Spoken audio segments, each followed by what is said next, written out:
আসসালামু আলাইকুম, কেমন আছেন সবাই? আজকে আপনাদের জন্য নিয়ে আসছি কুনাফা চকলেট রেসিপি। আমার ভাইয়ের মেয়েটা আমার কাছে আবদার করেছে ফুফি কুনাফা চকলেট খাবো। তো হঠাৎ করে আমি কোথায় পাই, তো আমি আমার বাসায় যা ছিল ওইগুলো দিয়ে আজকে কুনাফা চকলেট তৈরি করে ফেললাম। চলুন দেখি এটা কিভাবে তৈরি করে।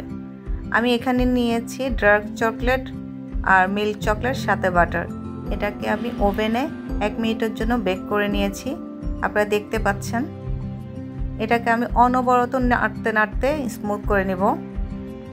চলুন দেখি কুনাফার চকলেট বানাতে আমি কি নিয়েছি।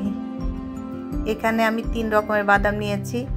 বাসায় সেমাই ছিল, শনপাপড়ি ছিল না, তাই সেমাই দিয়ে আমি কাজটা করে ফেললাম। এখানে এই মোল্ডগুলো আমি নিয়েছি। এগুলো আমি কুকারিজ থেকে কিনে আনিয়েছি আরও আগেই, তো আজকে বলাতে কাজে লেগে গেল।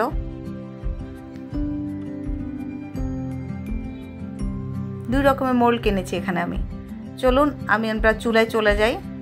এখানে আমি হাঁড়িতে বাদামগুলো ভেজে নিব। আমি চুলার আঁচটা একদম লো হিটে দিয়ে দিয়েছি। এখানের মধ্যে আমি 3 রকমের বাদামটা ভেজে নিব। আপনারা ইচ্ছা করলে আপনাদের পছন্দ মতো যত রকম বাদাম ব্যবহার করতে পারেন, কোনো সমস্যা নেই। আমার কাছে এই 3টাই বাসায় ছিল, আমি যেগুলোই ছিল এগুলোই দিয়ে দিয়েছি। এখন আমি হালকা একটু ঘি দিয়ে দিয়েছি যেন বাদামটা একটু ভালো স্বাদ বা ফ্লেভার আসে।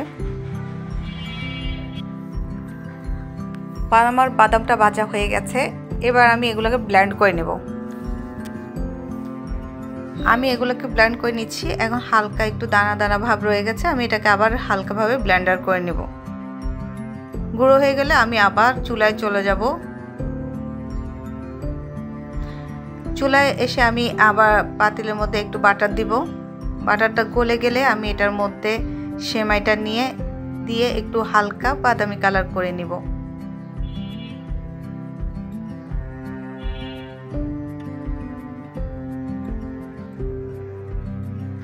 সেমাইটাকে অনবরত হালকা আঁচে নাড়তে থাকবেন যেন এটা পোড়া না যায়, হালকা হালকা ব্রাউন কালার চলে আসে। আর চুলার হিট একদম লো ক্যাটাগরিতে থাকবে। এটার সাথে আমি গুঁড়ো করা বাদামগুলো মিশিয়ে ফেলবো। এখন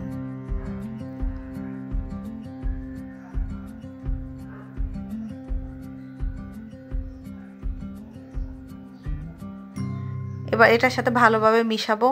মিশে আমি চুলার মধ্যে লো হিটে এটাকে নাড়তে থাকবো। এখন আমি এটার মধ্যে একটু বাটার দিয়ে দিব, প্রায় 1 চামচের মতো বাটার দিয়ে দিয়েছি। এটার সাথে আবার কনডেন্স মিল্ক দিব। এখান দিয়ে আমার ভাইয়ের মেয়েটা চকলেটটাকে নাড়তে আছে, ওকে কাজ দিয়েছি চকলেটটাকে স্মুথ করার জন্য। সে করে ফেলেছে তার কাজ। এর মাঝখানে যে আমার যে বাদামের পেস্টটা, ওটার মধ্যে আমি হালকা ফুড কালার দিয়ে ফেলেছি।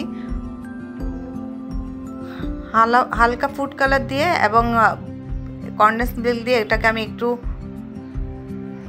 নরম করে ফেলেছি। এই যে আমার বাদামের পেস্টটা রেডি। এটাকে আমি ঠান্ডা হতে দিচ্ছি। এখান দিয়ে ঠান্ডা হতে দিয়ে আমি চকলেট মোল্ডটাকে কভার করে ফ্রিজে রাখবো।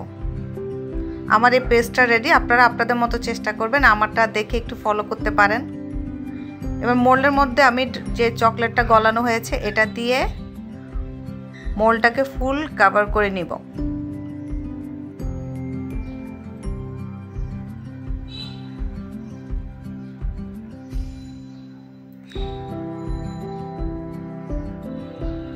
এটা মোল্ডের মধ্যে প্রথম চকলেট লেয়ারটা।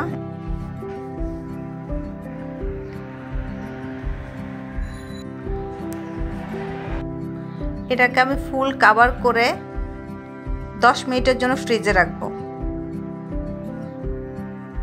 এভাবে করে কভার করে আমি দুইটা মোল্ডই এভাবে ফুল কভার করে নিয়ে ফ্রিজে রেখেছি। ফ্রিজ থেকে বের করে আমি এখন যে পেস্ট, বাদামের পেস্ট, সেমাইয়ের পেস্টটা তৈরি করে রেখেছি, এটা আমি মোল্ডের মাঝখানে দিয়ে দেব। মোল্ডের মাঝখানে আমি সুন্দরভাবে ফিনিশিং দিয়ে বসিয়ে দিব।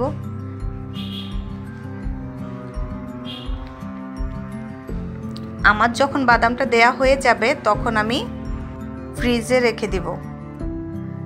আমি বাদামটা দেয়া শেষ করে উপর দিয়ে আমি চকলেটের আরেকটা লেয়ার দিব, দিয়ে আমি এটাকে প্রায় 1 ঘন্টার জন্য ফ্রিজে রেখে দিব।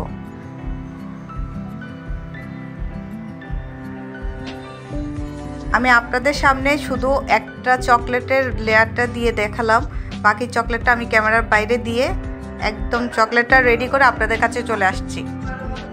এবার এটা ফ্রিজে রাখবো 1 ঘন্টার জন্য। ফ্রিজ থেকে বের করে আমি আপনাদের জন্য এটা পুরোপুরি নিয়ে আসছি। এই যে 1 ঘন্টা পরে আসলাম, আমার চকলেট রেডি। এবার চকলেটটাকে আমি মোল্ড আউট করে দেখাবো আপনাদেরকে। আমার রেডি কুনাফা চকলেট।